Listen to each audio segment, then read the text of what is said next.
안녕하세요. 시사몽땅입니다. 폴란드 방위산업 매체인 디펜스24는 지난 8월 10일자 기사에서 유럽연합은 새로운 탄약과 무기 시스템을 개발하는 프로젝트를 EU가 승인했다라고 보도하며 이 프로젝트에는 폴란드와 프랑스, 스페인 등 유럽의 여러 나라가 참여하게 될 것이라고 보도했습니다. 이런 내용의 보도는 외신에서도 처음 보는 기사여서 우선 폴란드 언론의 기사를 번역해 보겠습니다. 유럽의 국가들은 포병의 현대화에 크게 관여하고 있습니다. 핀란드와 노르웨이, 덴마크와 크로아티아, 네덜란드와 스페인, 그리고 스웨덴과 헝가리 및 폴란드와 슬로바키아 및 발트의 연안 국가들은 최근에 155mm 자주포 및 탄약을 조달하기로 결정했습니다.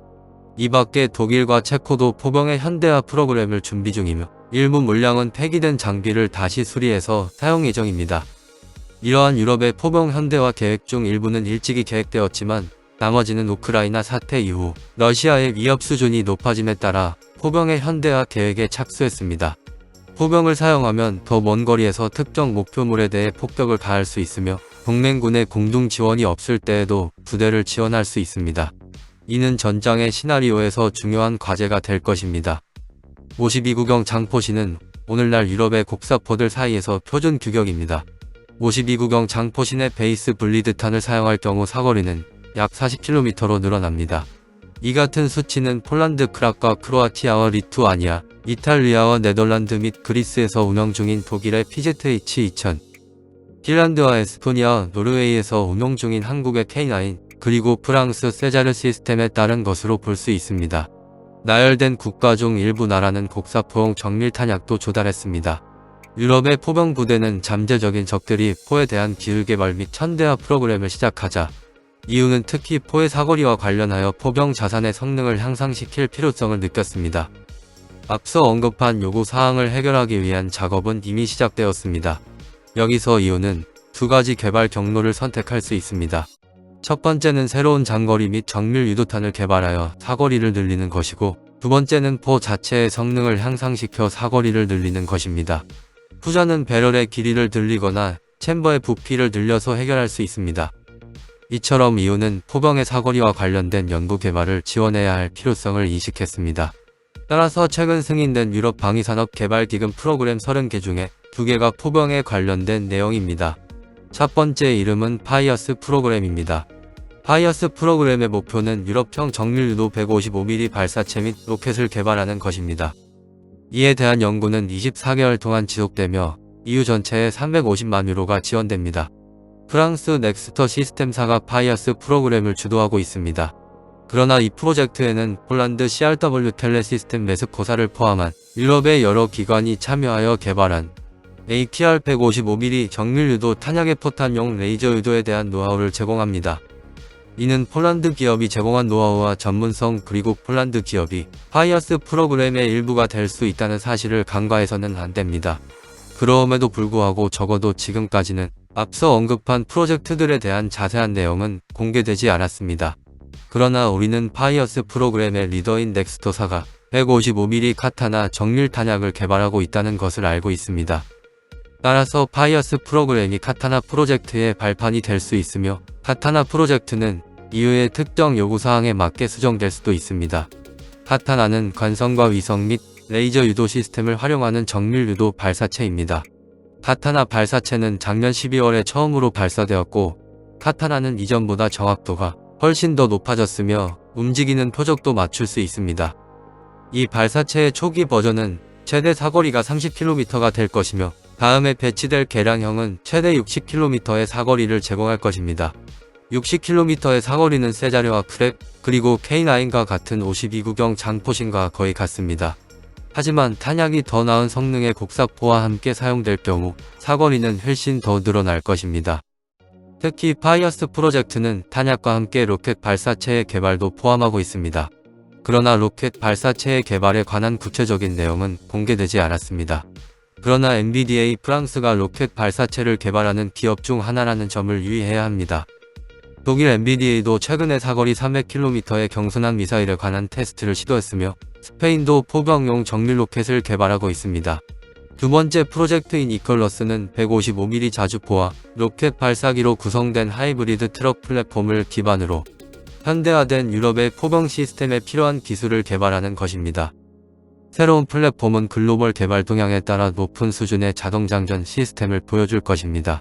또 다른 기능은 강력하고 상호 운용적이며 안전한 통신 제품입니다.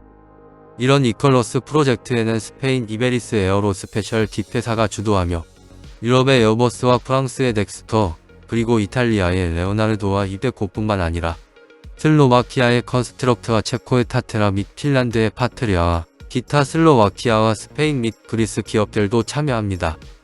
이 프로젝트의 목표는 트럭 플랫폼을 기반으로 하는 현대적인 사격 통제 장치를 갖춘 유럽식 로켓 포병 시스템을 만드는 것입니다.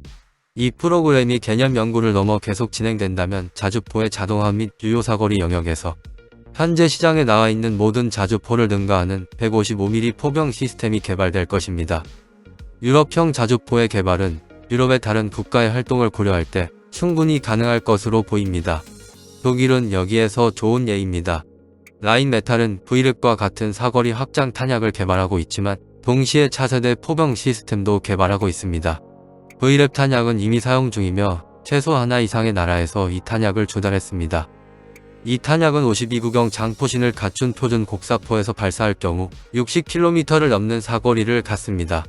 남아프리카 공화국은 2019년에 업그레이드된 G6 곡사포를 실험했습니다. 배럴의 길이는 여전히 52구경이었지만 챔버는 25리터까지 확장되었습니다. 이를 통해 최대 76km까지 사거리를 확장할 수 있었습니다. 독일의 라인메탈사는 83km의 사거리를 가진 최대 69경 장포신과 개조된 챔버를 갖춘 새로운 곡사포를 개발 중입니다.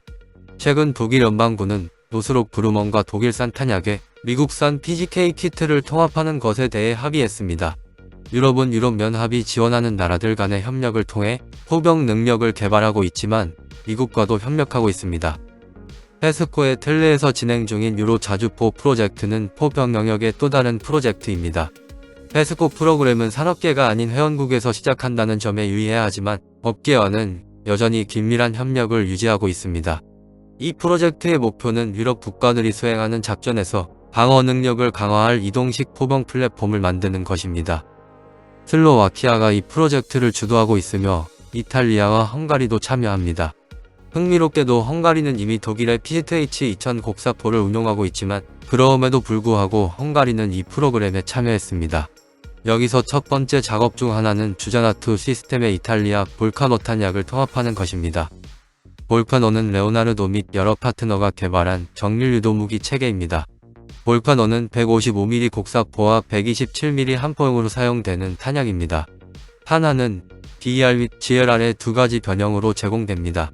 이처럼 분명히 알 수 있는 것은 현재 유럽 국가들은 EU 자금을 사용하여 포병 전력을 강화하기 위한 조치를 취하고 있다는 것입니다. 앞에서 보듯 유럽의 포병 전력 강화의 노력은 두 가지로 진행된다는 것을 알 수 있습니다. 첫 번째로 가장 눈에 띄는 것은 새로운 유형의 탄약을 개발하는 것입니다. 탄약은 기존 포병 전력의 능력을 점진적으로 향상시킬 수 있습니다. 특히 나토의 포병 전력에서 사용되는 탄약이기 때문에 호환성이 중요합니다. 이를 통해 K9과 크랩, 세자르 또는 PZH-2000 모드에서 사용할 수 있습니다. 점점 더 많은 시스템이 유럽 군대에 도입되어 배치되고 있습니다. 폴란드는 현재 3개의 155mm 크랩 중대를 보유하고 있으며 각각 23문의 곡사포를 보유하고 있습니다. 여기에 폴란드군은 총 122문을 추가로 도입할 예정이며 내년까지 인도될 것으로 예상됩니다. 이것은 앞서 나열된 현대 포병 전력의 잠재력을 모두 활용할 수 있는 길을 열어줍니다.